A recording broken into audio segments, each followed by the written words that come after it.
The Comedy of Errors is probably one of the most bloody confusing things I've ever read in my life. It's like trying to read the instructions to a game of bridge, but the instructions are printed in hieroglyphics, and I'm blindfolded. Okay, so it's not that bad, but it took a few times to get that damned thing to sink into my tiny brain. Characters segue in and out of the play like a revolving door, and to make matters worse, some characters look identical to each other. Some characters even have the same flipping name. But I managed to finish it, and better yet, I managed to make a video about it. With that being said, sit back and relax as I try and guide you through what Shakespeare so aptly named a comedy. Act 1, Scene 1. We first start the play by entering the Ephesian marketplace, where the Duke of Ephesus, known as Solinus, is sentencing a poor merchant named Aegeon to death.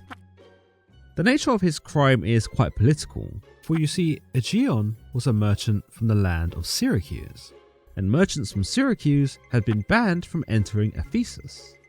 The same is true of merchants from Ephesus, who were forbidden from entering Syracuse. Now, the punishment for violating this law was indeed death. But like with most things in life, if you had the cash, you could buy your way out of your circumstances. The price to pay, however, was 1,000 marks, and Aegeon was pretty short in the finance department. To Aegeon's credit, he doesn't beg for his life, nor even seem that interested in living anymore anyway. Yet this my comfort, when your words are done, my woes end likewise with the evening sun, he says, which basically translates to, shut up and kill me already. The Duke Solinus, who was probably used to seeing merchants from Syracuse beg for their lives, became curious as to why Aegeon was so defeated, and why he seemed to welcome his death. He questions how he came to be in these circumstances, and why he had left Syracuse to come to Ephesus at all. A heavier task could not have been imposed than I to speak my griefs unspeakable, Aegeon tells the Duke. A declaration that he couldn't possibly speak of his grief because it would bring him too much pain. You know, right before he actually starts talking about it. We learn all about Aegeon's life. That he was born in Syracuse, that he lived with his wife, and that at one point in his life, he made lots of money as a merchant. However, one day, his agent died, and this caused him to have to take care of the business himself, forcing him to move to Epidamium. Aegeon's wife, who was pregnant with twins at the time, ended up joining him. When Aegeon's wife gave birth, she gave birth to 2 identical boys. At the same time, a poor woman in the very same inn had also given birth to twin boys of her own. But this woman didn't have the financial means to raise her newborn children, so Aegeon ended up buying them off her. In the space of a day, his family had quadrupled in size, with 2 biological sons who were identical, and 2 non-biological sons who were also identical. Still following? Good, because it only gets more confusing. It is not known what possessed Aegeon to buy the poor woman's newborn sons, but it would appear that it was not done out of the goodness of his heart, and instead so that he could mold them into being his real son's servants. He tells the Duke, that very hour, and in the selfsame inn, a meaner woman was delivered such a burden. Male twins, both alike. Those, for their parents, were exceeding poor. I brought and brought up to attend my sons. So as to avoid any more confusion going forward, I'll be referring to Aegeon's biological sons as the real sons, and the adopted sons as the servant sons. You'll thank me later. After the sons are born, Aegeon and his new family head home to Syracuse. But their timing couldn't be worse, as a storm rolls in and threatens to destroy their ship. To take caution against this, Aegeon's wife ties down one of the real sons and one of the servant sons to the ship's mast, to prevent them from being swept away. Aegeon did the same thing with the other real son and the other servant son. As the storm rages on, their ship crashes into a giant rock. The ship is split right down the middle, and the family is separated, torn apart from each other by the crashing waves. Aegeon is able to save one of his real sons and one of his servant sons, but believes his wife and his remaining children to have most likely perished. In actuality, Aegeon's wife and the 2 babies were actually rescued by a ship that took them to Corinth. Aegeon, meanwhile, and the babies he had saved were rescued by another ship and taken back to Syracuse. With this, Aegeon never saw his wife, his second real son, or second servant son ever again.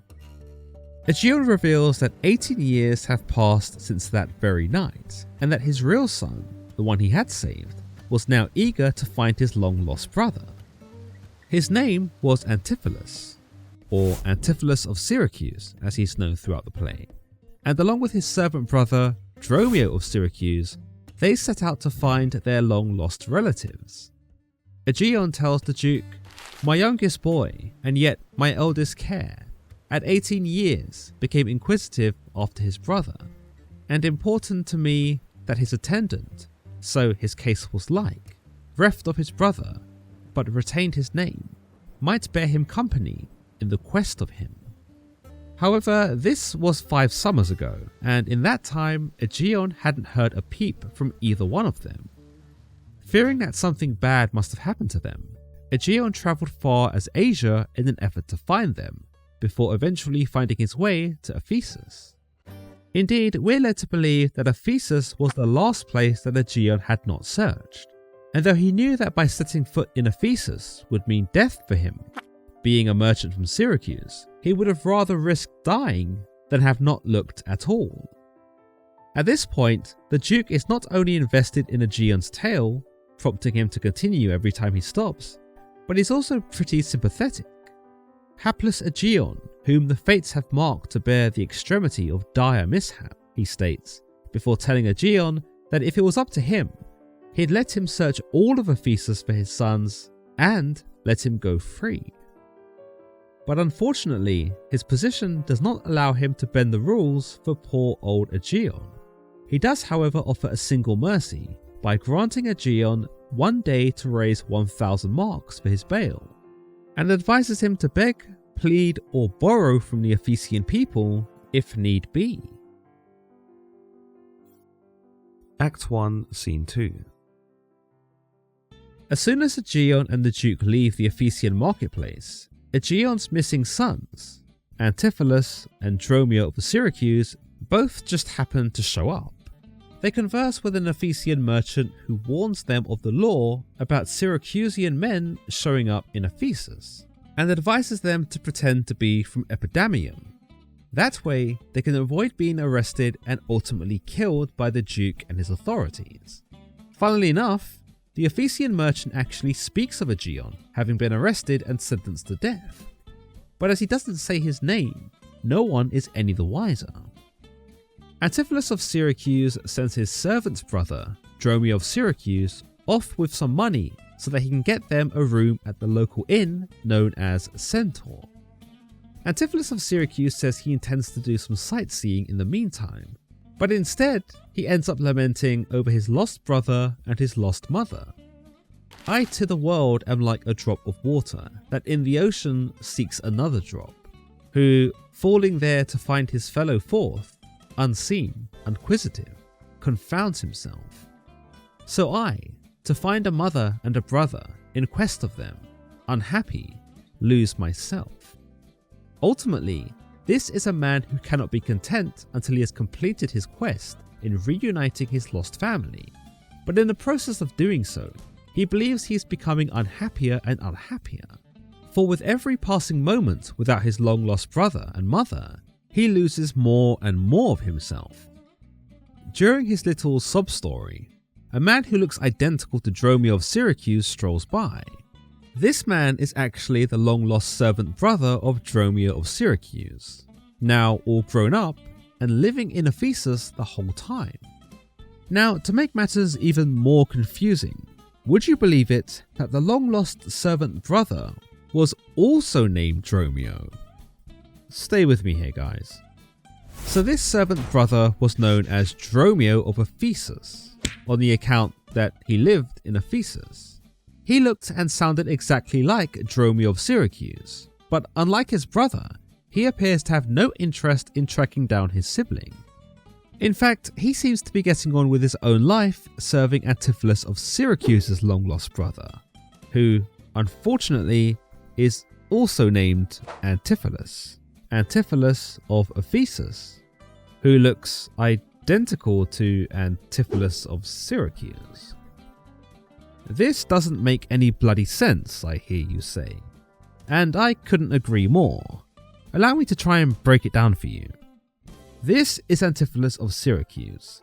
He is longing to reunite with his long-lost brother and mother. This is his servant's brother, Dromio of Syracuse. The two embark on their journey, which has led them to Ephesus. This is Antipholus of Ephesus, the long-lost brother of Antipholus of Syracuse, and a married man living in Ephesus. This is his servant brother, Dromio of Ephesus, also the long-lost brother of Dromio of Syracuse. The Antipholuses of Syracuse and Ephesus look identical on the account that they are twin brothers. The Dromios of Syracuse and Ephesus also look identical on the account that they are also twin brothers. What a comedy, huh? Ha ha ha! So Dromio of Ephesus has been sent by Antipholus of Ephesus' wife to tell him to come home as he is late for dinner. When Dromio of Ephesus sees Antipholus of Syracuse lamenting on the street, he immediately mistakes him for Antipholus of Ephesus, that being his master. He approaches him and begs him to return home because his wife is getting hangry and is going to be pretty pissed off if he's any later for dinner. In fact, Dromio of Ephesus says that she'll take her anger out on him instead and probably beat him up for returning alone. Now, Antipholus of Syracuse is listening to Dromio of Ephesus speak and has absolutely no idea what he's talking about. In fact, he mistakes Dromio of Ephesus for his Dromio of Syracuse, which angers him even more because he believes the servant is talking gibberish. Stop in your wind, sir. Tell me this, I pray. Where have you left the money I have gave you? He asks Dromio of Ephesus, again believing him to be Dromio of Syracuse, as to what he has done with the money he gave him to secure the room at the Centaur Inn. Naturally, Dromio of Ephesus has no idea what he's talking about. He tells Antipholus of Syracuse, believing him to be Antipholus of Ephesus, my charge was but to fetch you from the mart home to your house, the Phoenix, sir, to dinner. My mistress and her sister stays for you. This causes Antipholus of Syracuse to get really irate, especially now as he believes that Dromio of Syracuse has stolen the money for himself, and is now denying knowing of all its existence at all with all this nonsense. He slaps the innocent Dromio of Ephesus, believing him to be Dromio of Syracuse, and proceeds to try and beat him up. Dromio of Ephesus, so confused and alarmed at the behaviour of who he believes to be his master, ends up running away. Antipholus of Syracuse watches Dromio of Ephesus scarper away. Alone again, and scratching his head over what had just transpired, Antipholus of Syracuse chalks the exchange up to some sorcery, for he believes Ephesus to be a town full of the occult and the dastardly. However, he does fear that his money has been stolen by his servant brother, and decides to hurry to the Centaur. He states, they say this town is full of cozenage, as nimble jugglers that deceive the eye, dark-working sorcerers that change the mind, soul-killing witches that deform the body, disguised cheaters, prating mountebanks, and many such like liberties of sin. If it proves so, I will be gone the sooner. I'll to the Centaur to go seek this slave. I greatly fear my money is not safe. Act 2, Scene 1. The scene then switches to the wife of Antipholus of Ephesus, Adriana, who is at home with her sister, Luciana. waiting for her husband to arrive for dinner. Considering her husband is running late, Adriana is not in the best of moods. Neither my husband nor the slave returned, that in such haste I sent to seek his master. Sure, Luciana, it is 2 o'clock. She begins to have a bit of a chinwag with her sister about the differences between men and women. More specifically, why women are held to a certain standard and why men can pretty much get away with anything. Why should their liberty than ours be more? She moans to Luciana, who, funnily enough, actually ends up siding with men. Because their business still lies out of the door, she replies. Basically telling Adriana that because her husband goes out to work, it's reasonable that he'll be less punctual than her when it's dinner time. But Adriana isn't convinced, and she continues to argue her point that men, notably her husband, can get away with anything, but women, most notably her, would be chastised for doing the same. To this, Luciana basically concedes that this is simply the way of things. Men are the masters, and women ought to just accept it, because to rebel against man is futile. This leads the two women to talk about marriage, and both characters are shown to be polar opposites of each other, at least when it comes to relationships. Adriana is the strong, fiery wildcat who isn't afraid to grab her man by the balls if he starts acting up, whilst Luciana is the more docile, obedient, mild mouse, who would probably let her husband even cheat on her if he wanted. I suppose it's a good thing she's not married. Anyway, Dromio of Ephesus comes running in, and he's had a pretty crap day considering he's been beaten up by who he believes to be his master. When Adriana asks the servant where her husband is, Dromio of Ephesus replies, "Nay, he's at 2 hands with me, and that my 2 ears can witness." Which is basically Dromio of Ephesus telling Adriana that her husband attacked him.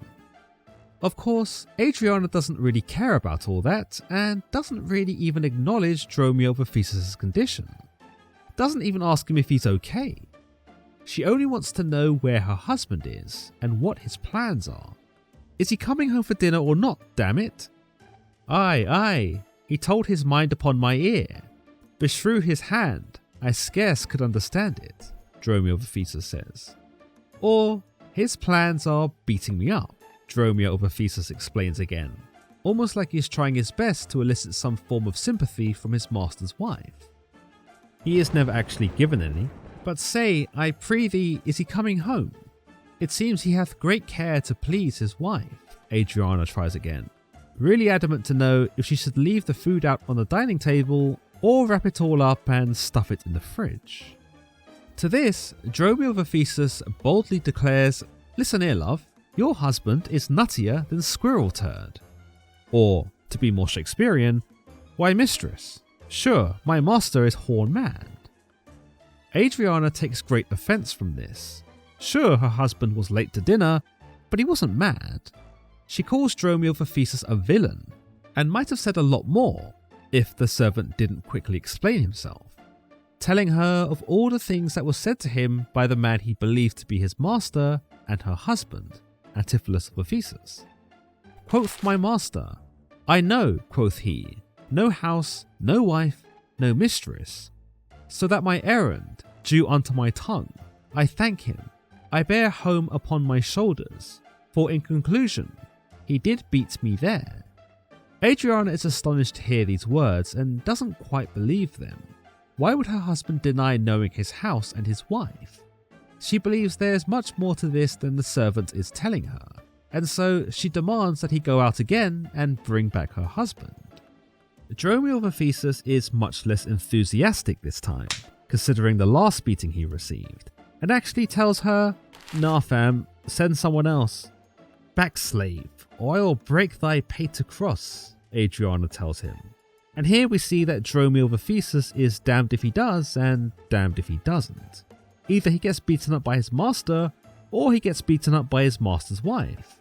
And considering how volatile she is, it isn't completely certain which one was worse. Dromio of Ephesus is so worked up that he compares himself to a football, saying that his master kicks him one way and his master's wife kicks him the other. He even tells Adriana that if he does come back, they should make him into a real football and wrap him up in leather. Am I so round with you as you with me, that like a football you do spurn me thus? You spurn me hence, and he will spurn me hither. If I last in this service, you must case me in leather. Dromio of Ephesus decides the beating from his master isn't as bad as a beating from his wife, so he decides to go out again in an attempt to fulfill Adriana's wishes and bring him back for dinner. This leaves Adriana and her sister, Luciana, alone again, where Adriana begins to break down with insecurity. She starts to believe that her husband is spending time with other women, which can be the only explanation as to why he has not come home for dinner yet. She begins to let her emotions and her thoughts run away with her, deciding that she'd lost her looks now that she was aging, and that in actuality it's all her husband's fault because he stole her looks by treating her unfairly. She then considers her own wit, her humour, her personality, convincing herself that maybe he just found other women sharper than her. But that, again, this is his fault, because he had spent her wit and her humour and her personality. Poor I am, but he's stale, she laments. Luciana pretty much tells her to stop being insecure, and that jealousy of other women he's not even seeing mind you, is quite unbecoming. But Adriana is adamant now that her husband Antipholus of Ephesus is cheating on her. Why else wouldn't he be at dinner? She then tells her sister that he'd promised her a golden necklace and gone out to retrieve it, but that she'd give up the necklace if he'd return to her this very moment. Sister, you know he promised me a chain. With that alone, O love, he would detain, so he would keep me fair quarter with his bed. She concludes that since her beauty can no longer sustain his eye, she'll cry off whatever beauty she has left, and then die weeping. Luciana pretty much rolls her eyes at her sister's dramatics and declares, "How many fond fools serve mad jealousy?" Or simply, too many people are in love, but at mercy of their own jealousy. Act 2, Scene 2. Now, back to Antipholus of Syracuse at the marketplace, who's still scratching his head over what had transpired earlier. It appears that he has learned that the money he'd given to Dromio of Syracuse did indeed make it to the Centaur Inn, and that Dromio of Syracuse did reserve them a couple of rooms. However, after doing so, Dromio of Syracuse left the inn and went in search of him. This doesn't make any sense to Antipholus of Syracuse, because he thinks he had only just beaten Dromio of Syracuse, who was actually Dromio of Ephesus. Either Dromio of Syracuse was moving at some ungodly super speed, or something was certainly amiss. Still, Antipholus of Syracuse is relieved that the money he had given his servant made it to the inn, and that they, at the very least, have a place to stay. At this stage, Antipholus of Syracuse spots Dromio of Syracuse and begins to question him over the conversation he believed they had earlier. "How now, sir, is your merry humour altered? As you love strokes, so jest with me again. You know no centaur, you receive no gold. Your mistress sent to have me home to dinner. My house was at the Phoenix. Wast thou mad, that thus so madly thou didst answer me?" Of course, Dromio of Syracuse has no idea what Antipholus of Syracuse is on about. He'd never had this conversation after all. "What answer, sir? When spake I such a word?" he begins. "I did not see you since you sent me, hence home to the Centaur with the gold you gave me." Antipholus of Syracuse is not amused. He cannot believe that Dromio of Syracuse is denying the very exchange that had most definitely transpired between the two of them. "Villain, thou didst deny the gold's receipt, and toldest me of a mistress and a dinner, for which I hope thou feltest I was displeased." To Dromio of Syracuse, this seems like one big joke, and he remarks upon his master's mood being jolly, believing that Antipholus of Syracuse is playing some kind of gag on him. To his surprise, Antipholus of Syracuse starts beating him up as well. He tells his servant rather menacingly, "Because that I familiarly sometimes do use you for my fool and chat with you, your sauciness will jest upon my love. and make a common of my serious hours. When the sun shines, let foolish gnats make sport, but creep in crannies when he hides his beams. If you will jest with me, know my aspect, and fashion your demeanour to my looks, or I will beat this method in your sconce. Basically, he tells him that when he's in a good mood, Dromio can make all the jokes he wants, but when he's in a bad mood, Dromio should know his place as his servant and not try to mess with him. Of course, to Dromio of Syracuse, this is all a bit confounding. He cannot fathom why he's earned this beating, nor why his master is so upset, much less what he means when he speaks of their earlier conversation. In a matter of moments though, master and servant are joking about the beating and begin talking about the passage of time, comparing it to the hairs upon a man's head. After some philosophy, it would appear that both men have put the incident behind them and have simply chalked it up to a misunderstanding. That is, of course, until Adriana and Luciana make their way towards them. Aye, Antipholus, look strange and frown. Some other mistress hath thy sweet aspects. I am not Adriana, nor thy wife. Adriana storms her way towards Antipholus of Syracuse, believing him to be her husband Antipholus of Ephesus, and accuses him immediately of adultery and neglect.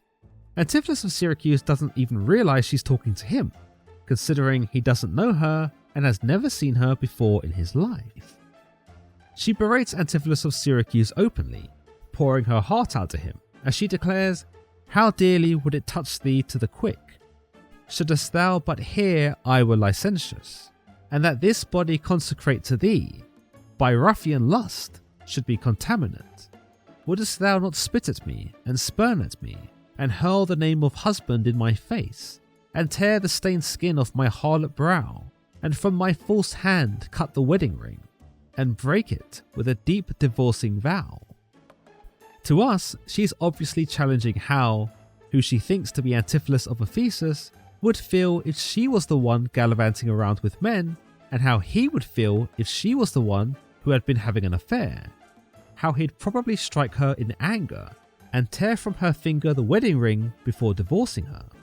To Antipholus of Syracuse though, he is thinking, what in God's name is going on, and who in the blue hell is this crazy woman shouting at me? He tells Adriana, as calmly as he can, "Please you to me, fair dame, I know you not. In Ephesus I am but 2 hours old, as strange unto your town as to your talk, who every word, by all my wit being scanned, want wit in all one word to understand. Or, put simply, I don't even know who you are." Luciana jumps in now and chastises Antipholus of Syracuse, who she also believes to be Antipholus of Ephesus, for shunning her sister. She also declares that Dromio had gone out looking for him, and that he had refused to return home with him. Dromio of Syracuse, who is obviously being mistaken for Dromio of Ephesus, is like, "Who, me? I didn't talk to anyone." But Adriana calls him a liar, repeating the reports that Dromio of Ephesus had given her, that Antipholus had refused to come home, that he had no home and had no wife. All eyes turn upon Dromio of Syracuse now, none the least being Antipholus of Syracuse, who now suspects his servant of conspiracy. After all, the very words that Adriana now says are the same words that Antipholus of Syracuse had told Dromio of Ephesus when he had asked him to come home for dinner. This leads Antipholus of Syracuse to believe that Dromio of Syracuse has been informing Adriana about him for some reason. He condemns his servant when he tries to defend himself, saying, "Villain, thou liest, for even her very words didst thou deliver to me on the mart." Poor Dromio of Syracuse has no idea what he's being accused of, yet all participants appear to have confused him with Dromio of Ephesus, causing the blame to stick to him. But Adriana is done with the theatrics of the day and decides all she wants is to be with her husband again. She declares, "Be it my wrong, you are far from exempt, but wrong not that wrong with a more contempt. Come, I will fasten on this sleeve of thine. Thou art an elm, my husband, I a vine, whose weakness married to thy stronger state makes me with thy strength to communicate." So even though she expresses a certain zeal for freedom and scoffed at her sister's notions of obedience and docility, she is now the one who takes responsibility for his affair and decides she is too weak to stand without him. Therefore, in spite of his adultery, which hasn't actually transpired by the way, she will cling to him anyway because he is the strong elm tree, the man, and she is the weak vine, the woman. Individually, she believes they are lesser, but together, through marriage, they can both be strong, even though the elm tree can actually stand on its own, and it's really only her who needs him by this metaphor. Antipholus of Syracuse is actually moved by her passion and decides that he probably did marry her after all. Well, in a dream anyway, or that maybe he's dreaming now, and none of what he's experienced here in Ephesus is actually real. So with that, he decides to entertain the charade until he can figure out exactly who this woman is, how she knows him, and whether he actually is who she says he is. He declares, "To me she speaks, she moves me more for her theme. What, was I married to her in my dream? Or sleep now and think I hear all this? What error drives our eyes and ears amiss? Until I know this sure uncertainty, I'll entertain the offered fallacy." Dromio of Syracuse is a bit more concerned, and who can blame him considering the madness unfolding around him? He believes that they haven't arrived on Ephesus at all, but instead some realm of insanity, full of monsters and ghouls that now hold them hostage. Still, he manages to keep his cool as he says to himself, "Oh, for my beads, I cross me for a sinner. This is the fairyland, oh spite of spites. We talk with goblins, owls and sprites. If we obey them not, this will ensue. They'll suck our breath, or pinch us black and blue." Adriana demands that Antipholus of Syracuse, again believing him to be her husband, Antipholus of Ephesus, has dinner with her, where they can put behind them all of today's shenanigans and work at being husband and wife again. She demands that Dromio of Syracuse, again believing him to be Dromio of Ephesus, guards the gate of the house, and that should anyone come looking for her husband, he should tell them that he's dining out, and not let anyone enter. Antipholus of Syracuse, meanwhile, is ushered into the house by his newfound wife Adriana, where he begins again to ponder on his reality, trying to decide if what he experiences is real or fiction. Act 3, Scene 1. So far, we've seen Antipholus of Syracuse, Dromio of Syracuse, and Dromio of Ephesus. But we haven't seen the last remaining brother, Antipholus of Ephesus, who somehow managed to stay off the radar throughout the first two acts. By Act 3, however, there is no more hiding for this unsuspecting chap, who we find meeting with a goldsmith named Angelo. Antipholus of Ephesus has commissioned Angelo to make a necklace for his wife, and it would appear that this is where he's been the whole time. Yep, that same necklace that Adriana was banging on about to Luciana is actually real. And it would seem that where she had suspected her husband of cheating and spending time with other women, he's actually just simply running late. And boy, does he know it. He even tells Angelo how much of a shrew his wife becomes when he's late, and even asks Angelo to pretend that he was here the whole time, watching the goldsmith craft the necklace so that he doesn't get into too much trouble. Angelo agrees to lie and promises to deliver the necklace to his home the next day. Of course, not everything is tied up smoothly, for confusion begins to set in once more, only this time between Antipholus of Ephesus and his servant brother Dromio of Ephesus. "Say what you will, sir, but I know what I know. That you beat me at the mart, I have your hand to show. If the skin were parchment and the blows you gave were ink, your own handwriting would tell you what I think." Here, Dromio of Ephesus is kind of annoyed that his master had beaten him up. Of course, this was actually Antipholus of Syracuse, who believed he was Dromio of Syracuse. Naturally, Antipholus of Ephesus, who's been absent in the play thus far, has no recollection of beating Dromio of Ephesus and denies it completely, though he does concede it is strange that Dromio is bruised. In any case, neither man could come to an agreement as to what transpired, and in conclusion, Antipholus of Ephesus decides that his servant Dromio of Ephesus is quite simply an ass. After this, the merchant Balthazar is introduced and doesn't look like he's having a particularly good day. In an effort to cheer up the merchant, Antipholus of Ephesus invites him over to his house for dinner. Balthazar isn't too fussed about having dinner, but he does appreciate the hospitality, and so agrees to follow Antipholus and Dromio of Ephesus home for dinner. Antipholus of Ephesus basically tells Balthazar, "My food isn't even that good anyway, but you're an easy guest, so have as much as you like, and maybe after that, you'll stop being such a sourpuss." Sounds like a blast of a time, really. Had Antipholus of Ephesus managed to get the gates to his house open. Indeed, they have been locked by Dromio of Syracuse, who had been asked to guard the house by Adriana and not to let anyone in. Now, what follows is basically algebra, so bear with me here. Antipholus of Ephesus can't understand why his gates are locked, and so he sends his servant Dromio of Ephesus to call out the servants to let them in. However, none of the servants hear them, as there's only one guard now on duty, Dromio of Syracuse. Now, it's important to note that though he can hear the people he believes to be visitors, he cannot actually see them, as he is sitting inside the house. Incidentally, Antipholus of Ephesus and Dromio of Ephesus can't see the guard either for the same reasons. So yes, everyone can hear each other, but not everyone can see each other. If they could, they might have realized that they were all identical, and just like that, the mystery would be solved. But no, it wouldn't be that easy, would it?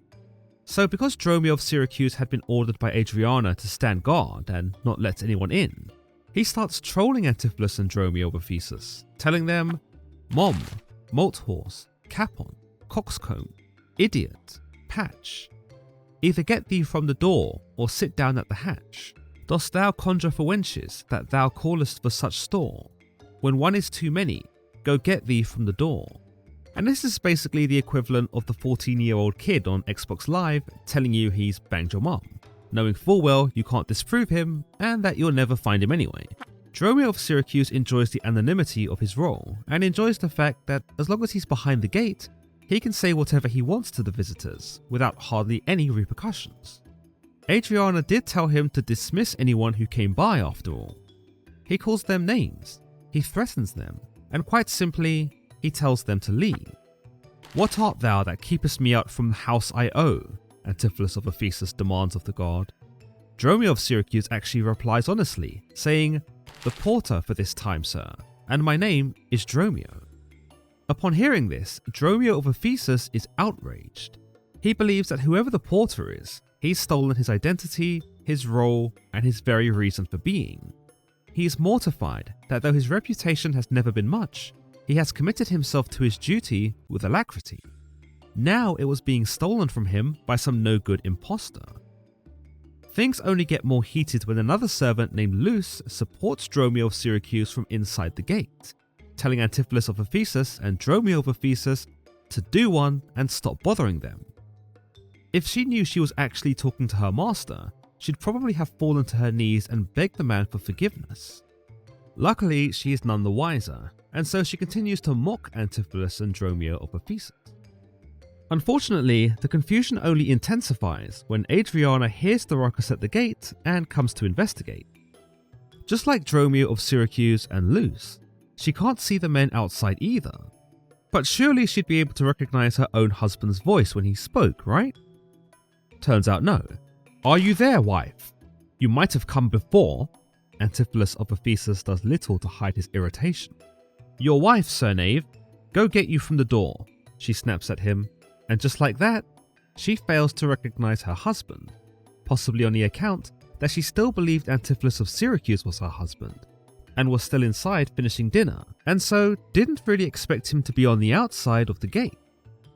Amusingly, at this point, both Angelo and Balthazar chip in, saying that Antipholus of Ephesus hadn't promised them good food, but he did promise them a warm welcome.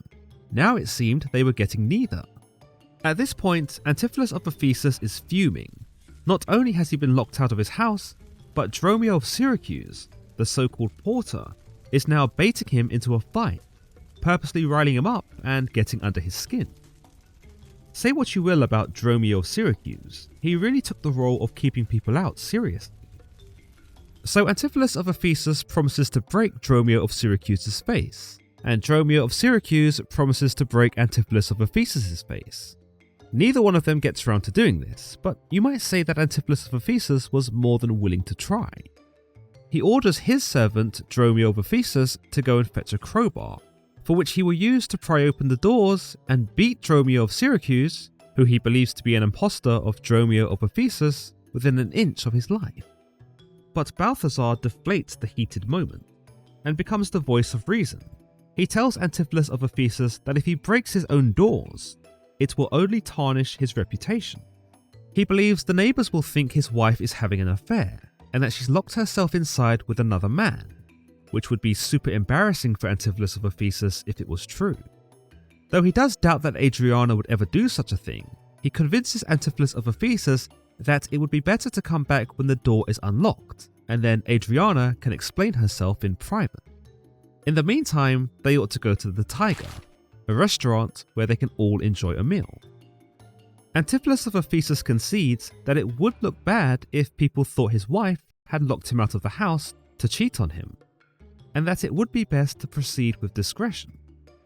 Yet he decides that going to the Tiger is not what he wants to do, but that instead, he would prefer to visit the Porpentine, because there is a woman who Adriana had accused him of being unfaithful with. He declares, "I know a wench of excellent discourse, pretty and witty, wild and yet too gentle. There will we dine, this woman that I mean. My wife, but I protest without desert, hath oftentimes upbraided me withal. To her will we go to dinner." Indeed, he hasn't actually cheated on Adriana with this wench, but evidently he is attracted to her, finding her pretty and witty and gentle too. It's likely that he isn't considering doing anything inappropriate with her even now, but the fact that his wife has a secret, and possibly another man in the house, he wishes to stroke his own ego and almost balance the scales, to even the odds if you will.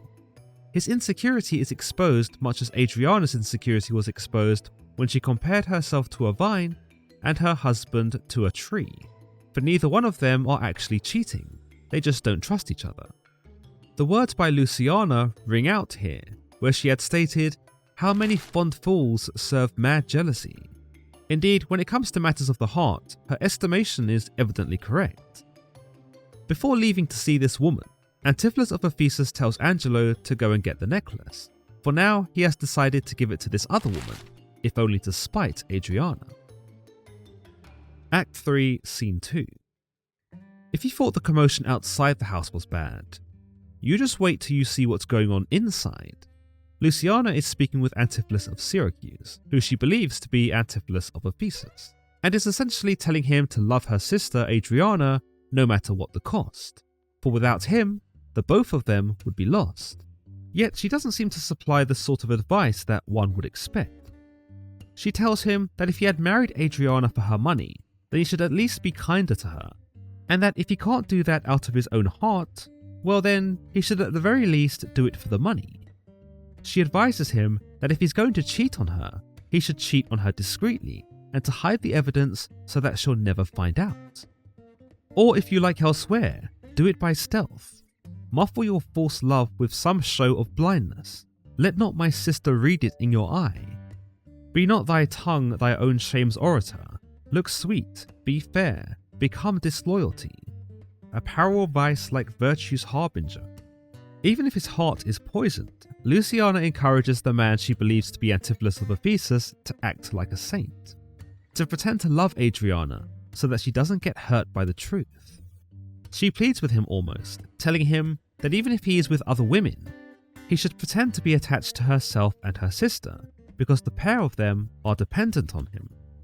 Finally, she tells him that it isn't a sin to tell Adriana white lies, because the false flattery he shows her will balance out any of his infidelities. Though others have the arm, show us the sleeve. We in your motion turn, and you may move us. Then, gentle brother, get you in again. Comfort my sister, cheer her, call her wife. 'Tis holy sport to be a little vain, when the sweet breath of flattery conquers strife. This might be a little glimpse at the toxicity of the relationship between Antipholus of Ephesus and Adriana, but it may also be Luciana's warped view of what a relationship is meant to be like, that a woman is meant to keep hold of her man, whatever the costs. In any case, she's wasting her breath, because not only is she talking to the wrong Antipholus in Antipholus of Syracuse, but she's also completely unaware that she's totally making him fall in love with her. He doesn't hold back in his affections for her either. Sweet mistress, what your name is, else I know not, nor by what wonder you do hit of mine. Less in your knowledge and your grace you show not, than our earth's wonder, more than earth divine. And this is him basically telling her that she's beautiful and that he'd rather date her sister's sister, which is her, by the way. He actually uses that as a pickup line later on. Against my soul's pure truth, why labour you, to make it wander in an unknown field? Are you a god? Would you create me new? Transform me, then, and to your power I'll yield. But if that I am, then well I know, your weeping sister is no wife of mine, nor to her bed no homage do I owe. Far more, to you do I decline. Here he asks her if she's a god, like Cupid, for she seems adamant on making him fall in love with Adriana. Yet he implies that this is a tragedy, for he has already fallen for her, the matchmaker. He denies wanting her sister at all, referring to her as the weeping sister, which also reflects his disdain, before declaring outrightly that she's more his type. Luciana thinks he's crazy. This is her brother-in-law, after all, or so she thinks. With his advances becoming more and more bold, Luciana flees from the room and promises to tell Adriana everything that he had said. When Luciana leaves, Dromio of Syracuse runs in looking flustered. He tells his master Antipholus of Syracuse that a kitchen wench, who happens to be quite unattractive, is claiming that he is her boyfriend. What freaks out Dromio of Syracuse even more than having her come on to him was the fact that she knew his name, and even knew about all the blemishes and moles on his body. As we the audience know, this is likely Dromio of Ephesus' girlfriend, whom Dromio of Syracuse thinks is pretty darn ugly. Furthermore, Dromio of Syracuse detested the woman so much that he actually ran away from her, swearing that the only way she could have known his name and his body was if she was a witch. He tells his master, "To conclude, this drudge or diviner laid claim to me, called me Dromio, swore I was assured to her, told me what privy marks I had about me, as the mark of my shoulder, the mole in my neck, the great wart on my left arm, that I, amazed, ran from her as a witch, and I think, if my breast had not been made of faith and my heart of steel, she had transformed me to a curtal dog, and made me turn in the wheel." After hearing this, Antipholus of Syracuse decides that he's had enough too. The land of Ephesus was just too weird for him, and the sooner he left it behind him, the better.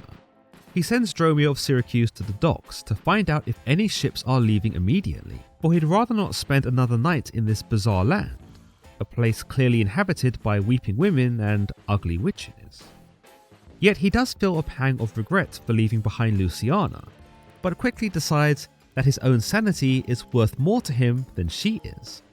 Antipholus of Syracuse makes his way to the docks, hoping by now that Dromio of Syracuse has managed to secure a boat. He very nearly makes it without another case of mistaken identity, but alas, he is struck again by the cruel twisting of fate.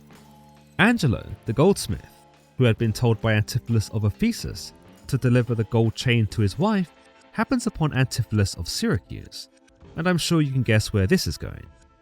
Yep, he hands the gold chain over to Antipholus of Syracuse, mistaking him for Antipholus of Ephesus, and tells him that the work is now complete. To his credit, Antipholus of Syracuse, having been handed a stunning golden chain, doesn't try to keep it.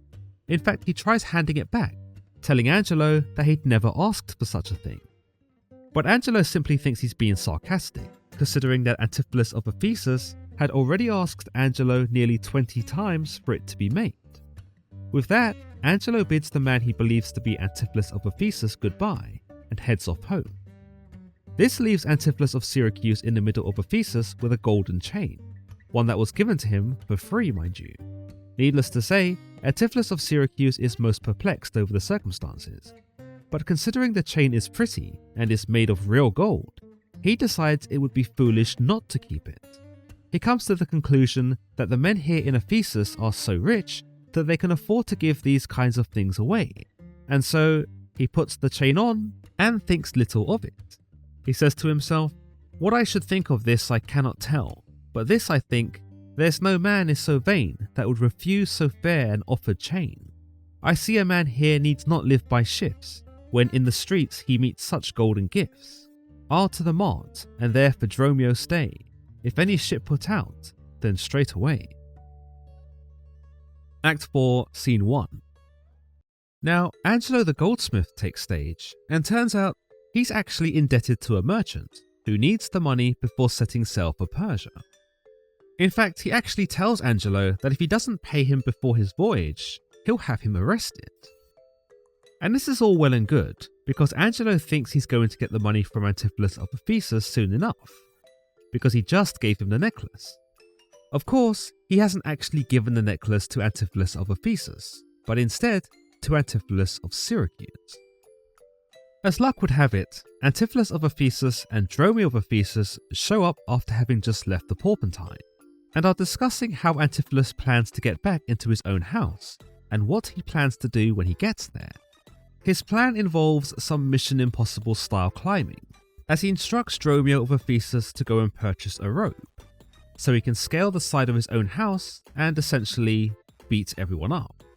So Dromio of Ephesus goes off to buy a rope, and Antipholus of Ephesus spots Angelo, who he believes should have finished the golden necklace for him by now. This leads to a massive argument, where Angelo swears he already gave Antipholus of Ephesus the necklace, and where Antipholus of Ephesus denies it. Whilst this is all going on, the merchant who Angelo owes money to is still desperate to get to Persia, but can't actually embark on his journey without the money. The argument goes on for a fair while, with both men insisting and denying pretty much everything that the other is saying. In the end, the merchant grows so impatient that he has Angelo arrested, but far be it from Angelo to go down without a fight. "Here is thy fee. Arrest him, officer. I would not spare my brother in this case, if he should scorn me so apparently." And this is him paying the officer who is arresting him to actually go ahead and arrest Antipholus of Ephesus instead, because he's the real criminal here who hasn't paid for his necklace. Angelo even tells the officer that he would have his own brother arrested if he'd been wronged in the same way Antipholus of Ephesus appears to have wronged him. Antipholus of Ephesus is arrested, but not before he swears vengeance on Angelo, telling him that once he's free, he'll be suing him for every piece of metal that the goldsmith owns. To add salt to the wound, who should show up at that very moment but Dromio of Syracuse, who mistakes Antipholus of Ephesus for his master and informs him that he has managed to get them a ship. Remember, Antipholus of Syracuse had asked Dromio of Syracuse to get them a boat so they could leave this confusing land. Dromio of Syracuse declares that the ship from Epidamnum is already loaded with all of their stuff, and is only waiting for him to depart. Naturally, Antipholus of Ephesus has no idea what he's talking about. "How now, a madman?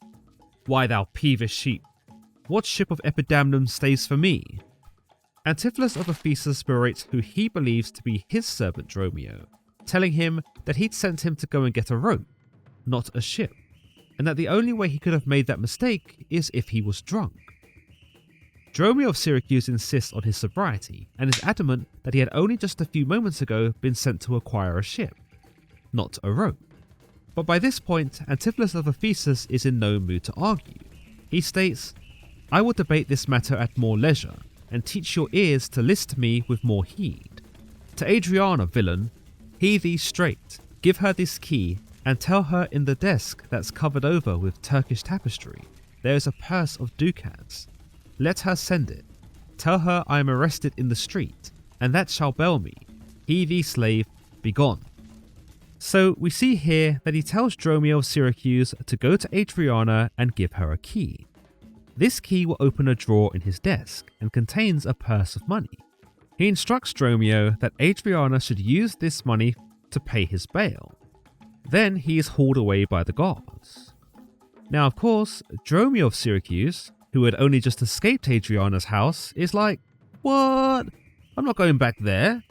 But alas, because he is a servant, and he believes that Antipholus of Ephesus was actually his master, Antipholus of Syracuse, obeys the instruction even though he really doesn't want to.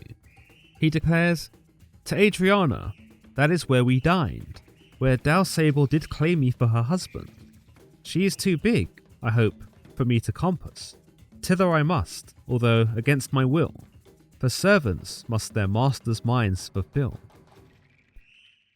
Act 4, Scene 2. Back at Antipholus of Ephesus' house, Adriana and Luciana are a mess. It would seem that after Antipholus of Syracuse had put moves on Luciana, who she believed was Antipholus of Ephesus, Luciana went and told her sister everything.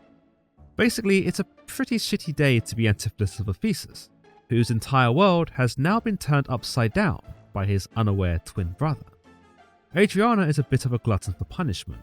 She wants to hear every sordid detail, every word that her husband had used on her sister. Luciana explains that he attempted to seduce her, with words that in an honest suit might move. First he did praise my beauty, then my speech. This basically shows us that Luciana actually thought he was pretty smooth, but she didn't fall for it because she knew he was being dishonest. Naturally, this isn't any consolation for Adriana, who launches into a mad tirade about how ugly and fat her husband actually is. She says, "I cannot, nor I will not, hold me still. My tongue, though not my heart, shall have his will. He is deformed, crooked, old, and sere, ill-faced, worse body, shapeless everywhere, vicious, ungentle, foolish, blunt, unkind, stigmatical in making, worse in mind." To this, Luciana basically says that if her sister thinks her husband is so ugly, then why is she even getting jealous that he came onto her, or any other woman for that matter?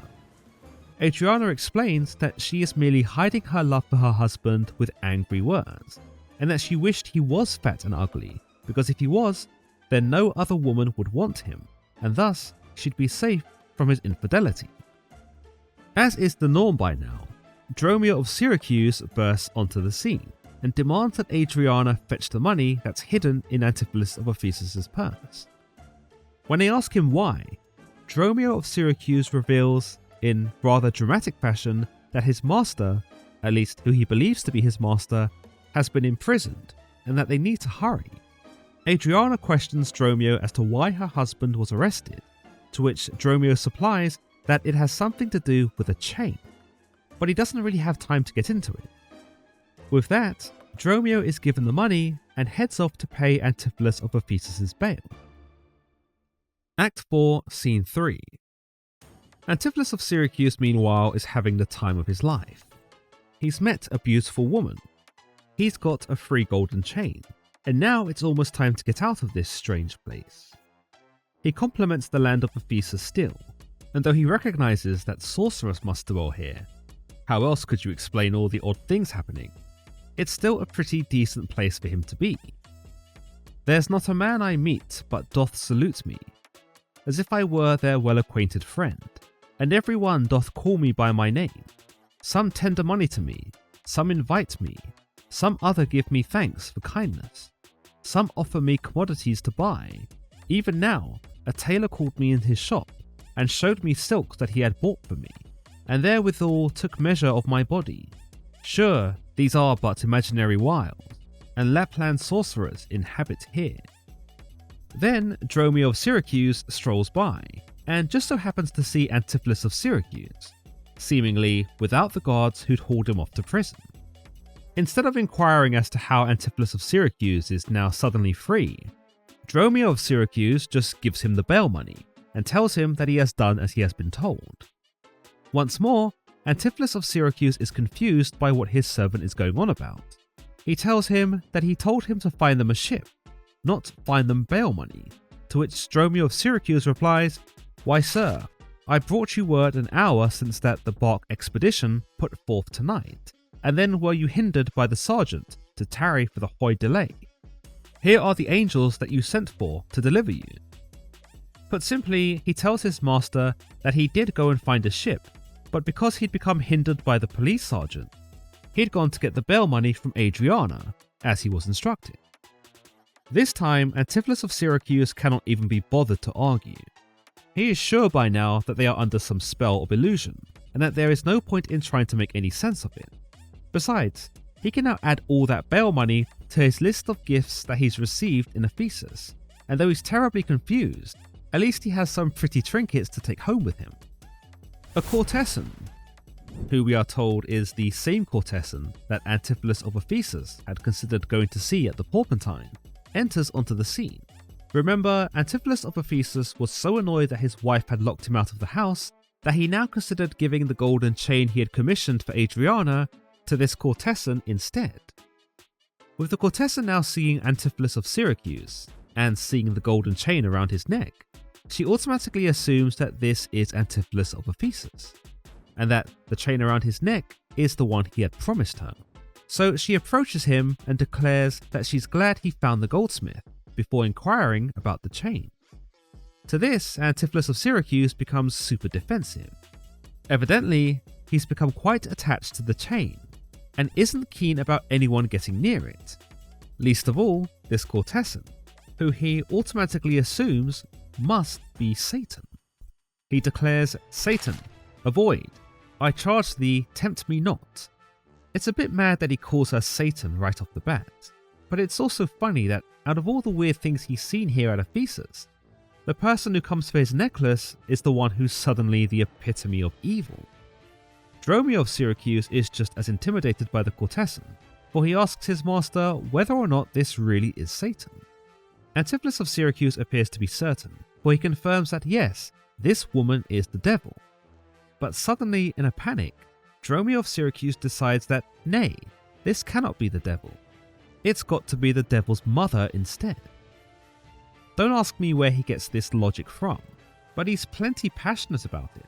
He shouts, "Nay, she's worse, she is the devil's dam, and here she comes in the habit of a light wench, and thereof comes that the wenches say, God damn me, that's as much to say, God make me a light wench. It is written, they appear to men like angels of light. Light is an effect of fire, and fire will burn. Ergo, light wenches will burn. Come not near her." Here he's basically saying that women like the courtesan are actually demons, but that they appear in the form of good-looking women, or angels, in an effort to tempt man and lead them astray. To this, Antipholus of Syracuse declares, "Avoid then, fiend. What tellest thou me of supping? Thou art, as you are all, a sorceress. I conjure thee to leave me and be gone," which pretty much translates to, "Be gone, thought." Here we learn from the courtesan that Antipholus of Ephesus has taken a ring from her, but he hasn't paid for it yet. She demands to be paid, or for the ring to be returned, and that she won't be leaving until she gets it. Failing that, she will settle for the gold chain around his neck, which was also promised by Antipholus of Ephesus. Once she has been paid, she will vanish and won't bother them again. Antipholus of Syracuse now faces two options. Either he gives the courtesan the chain, or he legs it. I'm sure you can guess which one he opts for. With Antipholus of Syracuse and Dromio of Syracuse fleeing from this devil woman, the courtesan comes to the conclusion that the man she believes to be Antipholus of Ephesus must be mad. Why else would he be going on about her being Satan? She also concludes that this must have been the reason why his wife had locked him out of her house, because he's clearly insane.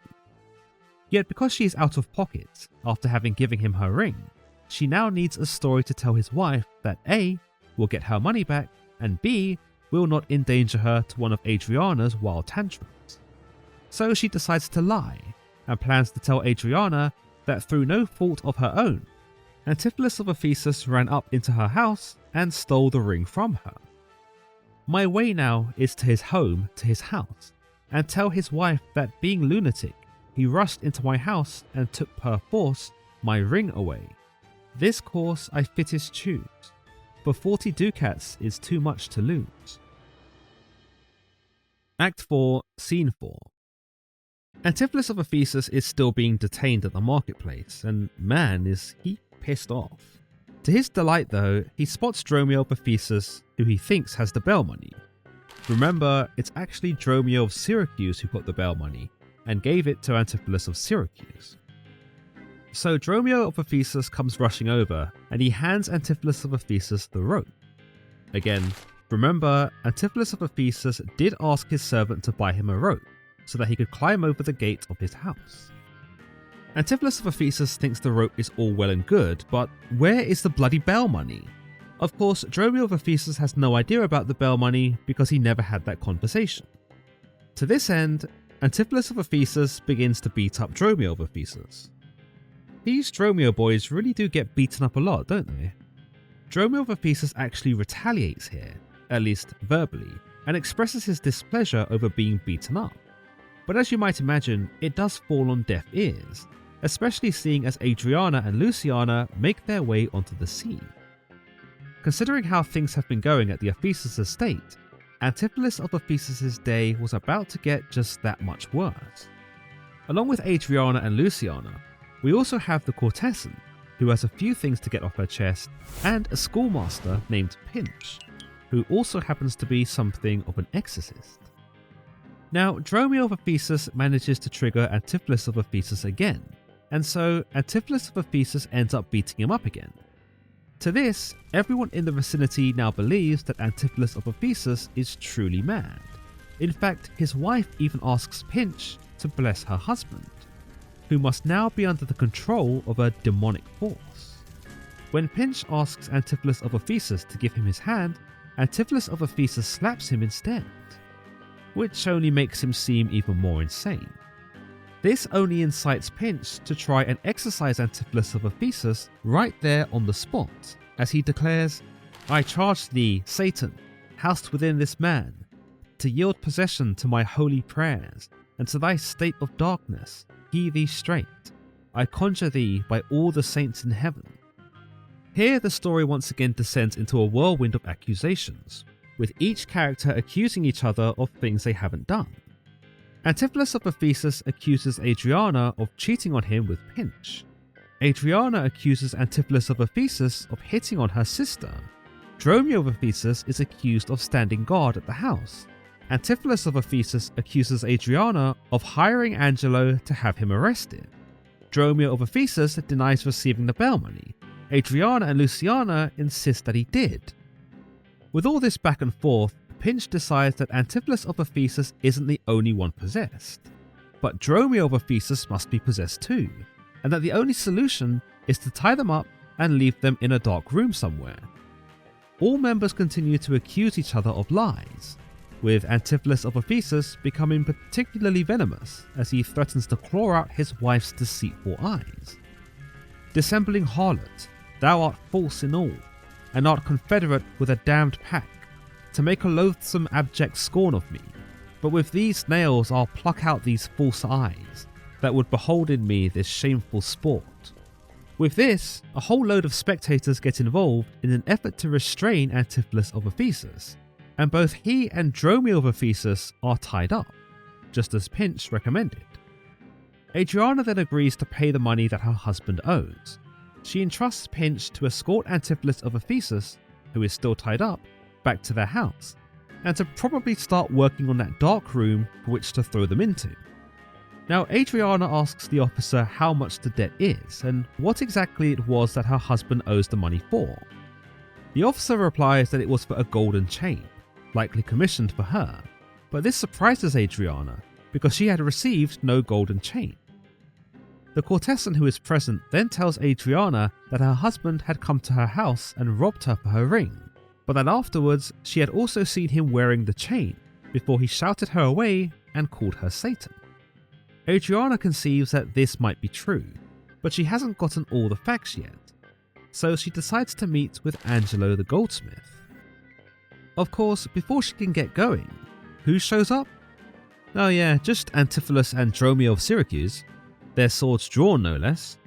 Everyone pretty much just freaks the hell out because they think that master and servant had just been tied up and sent back home. Now, here with their swords drawn, They're obviously pissed off and ready for a fight. To this, everyone flees in terror. "I see these witches are afraid of swords," Antipholus of Syracuse muses. To Antipholus of Syracuse, he had won this round against the sorcerers and sorceresses. But the war continued, and it was best that he and Dromio got back to the Centaur, got their stuff, and got the hell out of there. Dromio of Syracuse recognizes the good things that have happened here at Ephesus. That they got a free meal, a free necklace, free money, and that if it wasn't for the ugly kitchen maid who thought that he was her boyfriend, he probably wouldn't have minded staying a bit longer. In fact, he wouldn't mind becoming a witch himself, if it meant he could enjoy the kindness of the Ephesians more. He declares, "Faith, stay here this night, they will surely do us no harm. You saw they speak us fair, give us gold. Methinks they are such a gentle nation, but for the mountain of mad flesh that claims marriage of me, I could not find it in my heart to stay here still and turn witch." But Antipholus of Syracuse is adamant not to look a gift horse in the mouth, and adamant not to overstay their welcome. In fact, he tells Dromio that even if he was offered the whole of Ephesus, he still wouldn't stay there, and that they should get their stuff and leave whilst they still can. Act 5, Scene 1. As we enter the final act, we see Angelo apologising to the other merchant, who is now surely delayed in his plan to visit Persia. Angelo explains that usually Antipholus of Ephesus is a pretty stand-up guy, and that he has a great reputation. So the fact that he hasn't paid for his necklace and acted the way he has is of great surprise to him. As luck would have it, who would then happen to be walking by with the necklace proudly on display? Yep, Antipholus of Syracuse. The merchant points him out, and Angelo loses his cool, immediately saying, "'Tis so, and that self-chain about his neck, which he forswore most monstrously to have. Good sir, draw near to me, I'll speak to him." Indeed, where Antipholus of Syracuse had enjoyed inadvertently piggybacking on the misfortune of Antipholus of Ephesus, it would appear that the tables were about to turn, and Antipholus of Syracuse was about to realise that not everything would be going his way after all. Angelo is pissed off. He approaches Antipholus of Syracuse and reprimands him, telling him how disappointed he is with him for lying about not having the chain, when he is so clearly wearing it, and for causing him so much trouble by refusing to pay for it. Now, Antipholus of Syracuse is a bit confused, aren't we all? Because Angelo was the one who gave him the necklace in the first place.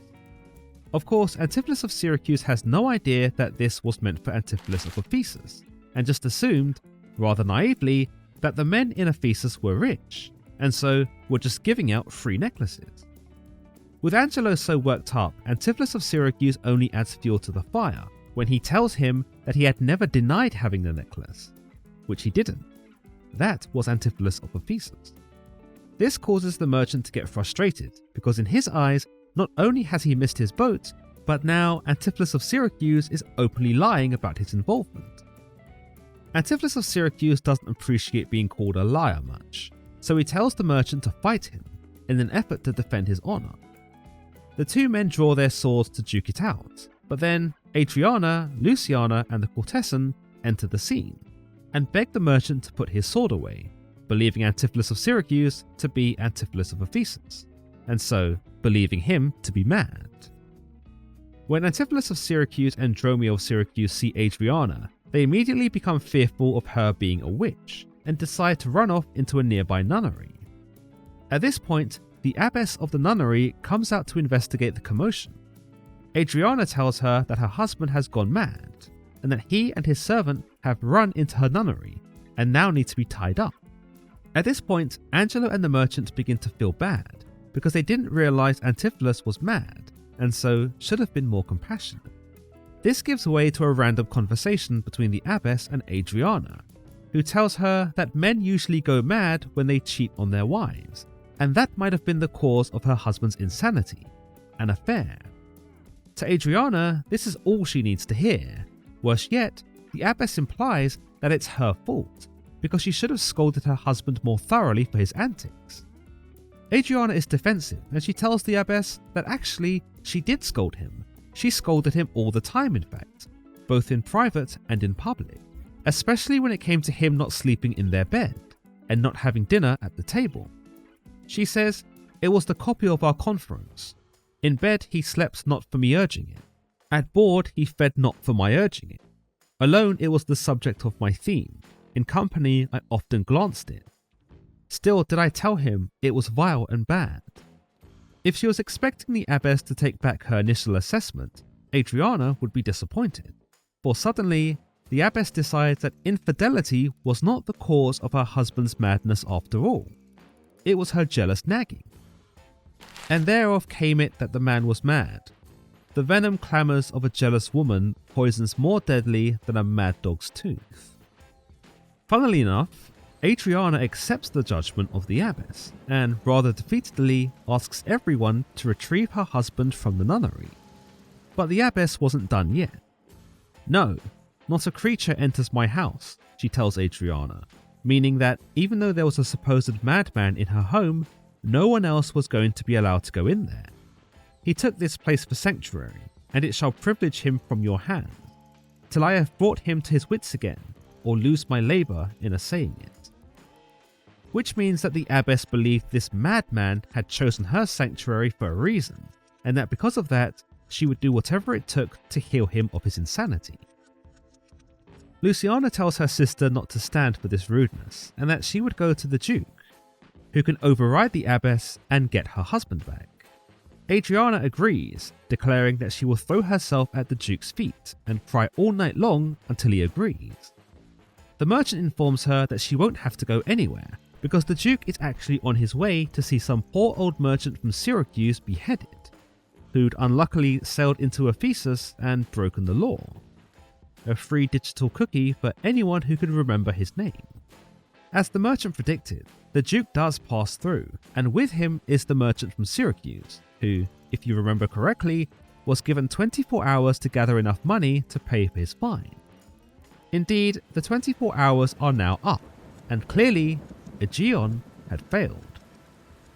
The Duke announces as he passes by, "Yet once again proclaim it publicly. If any friend will pay the sum for him, he shall not die, so much we tender him." This shows us how moved the Duke actually was by Aegeon's story, because now he's the one actually asking people on the street to pay for his fine, all so that he doesn't have to kill him. He even admits to caring for him now, probably wanting him to be reunited with his lost son. Adriana, though, doesn't care about any of that, nor realizing that Aegeon is actually her father-in-law. She begs the Duke for justice against the abbess and begins to tell him of everything that has transpired, at least from her point of view anyway. The Duke, who actually knows Antipholus of Ephesus as being a loyal supporter during one of his wars, feels indebted to the man, and so he agrees to speak to the abbess right there and then. Now suddenly, a messenger bursts onto the scene and he's pretty distraught. He tells Adriana that her husband, the actual Antipholus of Ephesus, and his servant Dromio of Ephesus, who you'll remember were tied up and taken home, have broken free and have gone on a rampage of their own. The messenger reports that Antipholus and Dromio of Ephesus have broken free, beaten the maids, tied up the doctor, and burned his beard off. Say what you will about Antipholus and Dromio of Ephesus, they're pretty hardcore. The messenger continues that after this happened, Antipholus of Ephesus vowed to find Adriana, and not only disfigure her for her betrayal, but also burn her too. Adriana thinks that the messenger is mad. After all, she just saw who she believed to be her husband and her servant retreat into the nunnery. That was the whole point in hailing down the Duke and begging for his assistance. She denies the messenger's claims, saying, "Peace, fool, thy master and his man are here, and that is false thou dost report to us." But no, it's not false, because right then and there, who rolls up onto the scene? None other than Antipholus and Dromio of Ephesus. Adriana can't believe her eyes. She seems to think that the only way her husband and her servant can move about like that is if they possess some magical invisibility. "Ay me, it is my husband. Witness you that he is born about invisible. Even now we housed him in the abbey here, and now he's there, past thought of human reason." Antipholus of Ephesus now approaches the Duke, and then it's him demanding justice, reminding the Duke of how he had served him during the wars, and how he has been the victim of an elaborate scheme by his wife.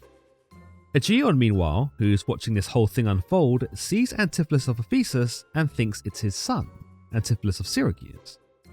Indeed, even their father can't tell them apart. What hope is there for the rest of us? Antipholus of Ephesus then gives his interpretation of the events, which, as you might imagine, contradicts with everything Adriana has said.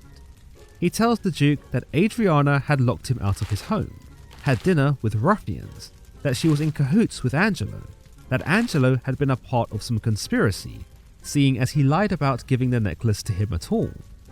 Angelo defends himself, saying that he did give him the necklace and that he had refused to pay. The second merchant even jumps in now and confirms that story, saying that he had drawn his sword on him shortly afterwards. Antipholus of Ephesus naturally denies these events ever happening, because of course, as far as he's concerned, they never did happen. Indeed, they happened to Antipholus of Syracuse.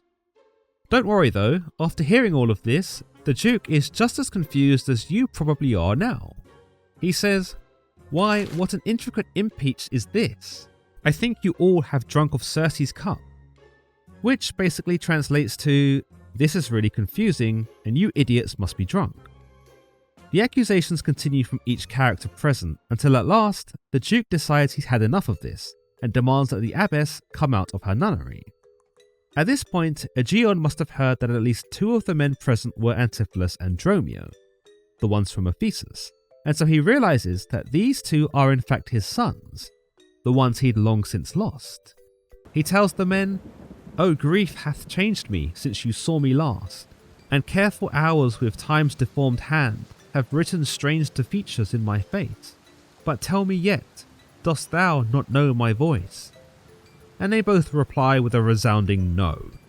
They have no idea who Aegeon is because the last time they'd seen him, they were mere infants, tied to a sinking ship and ripped apart from him. As far as they're concerned, at this moment, Aegeon is a stranger and probably suffering from madness. The abbess then comes out of the nunnery with Antipholus of Syracuse and Dromio of Syracuse, and yes, it looks like this strange mystery is about to be over. Everyone sees the Antipholuses and Dromios together, and everyone is stunned at the identicalness of each man. Instead of jumping to the logical conclusion that they must be identical twins, all characters decide that one of these pairs must be spirits, evil doppelgangers if you will. Now, Antipholus of Syracuse and Dromio of Syracuse see Aegeon and are elated that he's still alive. But it would seem that there's one other person present who's even more elated to see Aegeon, and that's the abbess, who, would you believe it, turns out to be Aegeon's lost wife, Emilia, who was also separated from him during the shipwreck. Yeah, how about that twist? She declares to her husband, "Whoever bound him, I will lose his bonds, and gain a husband by his liberty. Speak, old Aegeon, if thou beest the man that hadst a wife once called Emilia, that bore thee at a burden 2 fair sons. Oh, if thou beest the same Aegeon, speak, and speak unto the same Emilia." Now, after hearing this, the Duke puts it all together and realizes that this is Aegeon's wife who he lost during the shipwreck, and that the two twins had to be the Antipholuses and the Dromios, who just so happened to be in the same place at the same time, with the same names. The abbess reveals that she and the sons she was left with were rescued at Epidamnum that night during the storm, but that she was separated from them by a beastly fisherman who had come from Corinth. After that night, she never saw her sons again. These sons would become Antipholus and Dromio of Ephesus, as they later confirm that they had come from Corinth, evidently taken by the fisherman on that very night. Adriana then jumps in and wants to know who she even had dinner with, to which Antipholus of Syracuse admits was him, and that though he found her flattering, which he definitely did not, he was actually more into her sister. He turns then to Luciana and tries to pick up where he left off with her, telling her that everything he said to her he had meant, and that as he is not the husband of her sister, she should therefore give him a chance. It's amazing how, despite having originally set out to find his long-lost brother, Now that he's sitting in front of him, Antipholus of Syracuse prioritizes Luciana. Hoes before bros, I guess. The mystery of the day begins to unravel. Angelo realizes he'd given the necklace to Antipholus of Syracuse, and that he'd wrongly accused Antipholus of Ephesus of thievery. Antipholus of Syracuse also announces that he had the bail money given to him by Dromio of Ephesus, who had mistaken each other for master and servant. The bail money is then given back to Antipholus of Ephesus, who decides to use the money to pay off his father's fine. But the Duke thinks, screw it, we're all family now, so he lets Antipholus of Ephesus keep the money and lets Aegeon go free. Everyone is pretty happy, except for the courtesan, who still requires jewellery from Antipholus of Ephesus. Wishing to be done with all this confusion, Antipholus of Ephesus gives her what she wants and tells her to go with his blessing. At last, the nightmare is over, and the Abbess Amelia insists on a celebration, to celebrate their family reunion, to iron out any lingering confusion, and to ultimately catch up on the time they've lost. Even the Duke gets invited. Everyone exits, except for the Antipholus brothers and the Dromio brothers, who hug it out and rejoice at having found each other.